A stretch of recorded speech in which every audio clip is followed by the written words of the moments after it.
Guys, bakit kaya ayaw pa rin mag-grow ng YouTube channel ko? For almost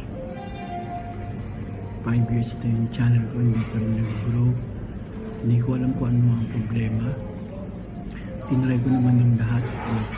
Gaming ako, nag-unboxing ako, gumawa ako ng mga content kasi I'm a drummer. Drummer ako din sa lugar. Gumawa rin vlog, sa mga reviews. Yung mga views naman ako sa, ang ginagawa ko yung vape. Sa vape, doon ako nagkaroon ng views. Pero hindi ko alam bakit konti pa rin yung subscriber ko for almost 5 years na. Hindi ko alam kung anong mali, pero dapat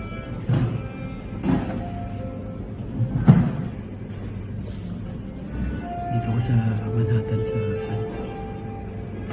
motor natin na kayo. So baka matulungan niyo ko at paano mag-grow yung aking channel. Pa-comment naman ako sa comment section and sana matulungan niyo akong mag-grow yung aking channel at para makagawa ko ng magandang content at palaman ko kung anong niche ang aking gagawin. Maraming salamat.